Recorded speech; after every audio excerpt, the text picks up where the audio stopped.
knight's English, and move e2, e4. There, so trying to level this one up. And we see a lot of retreats have happened. The bishop from d4 has gone back to a7. Fabi develops the bishop to g5. Right. Just so there's a threat on the board? Yeah, tickling that knight. Against that exchange. Well, the knight is sitting in the middle of the board. Knight to d4, bishop. He took the rook, and again, well... This is now actually quite unclear, because White has the advantage still, because of course he has more rooks. But you have to play very, very precisely, because what happened was Black established this fantastic knight on d4. Thank you. White now has this really, really poor bishop on h3, which does absolutely nothing. And also the pawn on c5 is now vulnerable, very vulnerable. And the engine goes king h1 with a very specific plan of meeting bishop takes c5 with queen c1. This is why we play king h1, to stop knight e2 check from being a fork. And that wins back some material, because e5 is very vulnerable. If you take rook fc1, you can't really protect the e5 pawn comfortably, because you just don't have the pieces for it, and things start falling. Well, the engine goes h6 and says white is better, but considering a roller coaster as well, because he just had this game where MBL, where he looked like he was dead to the wind, turned it around completely, was maybe winning, then made a draw from maybe a winning position. And Tanya now, he's taken a completely winning position. It's been an absolutely up and down day for Fabi, and it's clear these are like first day jitters that we're seeing by the very best in the world. And you're right, you win an exchange in less than 15 moves out of the opening. You pretty much think you're going to have the point really soon. Right. And now you've got some questions to answer. Fabi firstly needs to find this idea that Peter pointed out of getting that queen to c1. Not the easiest idea to spot. No, I wouldn't say so. And by the way, he didn't spot it. He didn't play king 8. He did play instead knight to d6, which visually looks very impactful, because you do want to capture this pawn on b7. But then you start to think about it, Tanya, that knight on b7...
3 against 1 on one side with an extra bishop is not going to be.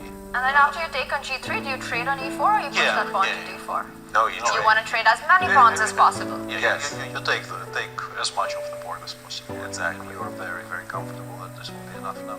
Easy draw. Queen b2, queen f6 chosen by Fabi, and yeah, this is now an interesting turning point because That d4, queen e2, that might have been the time to pull the ripcord because this could go I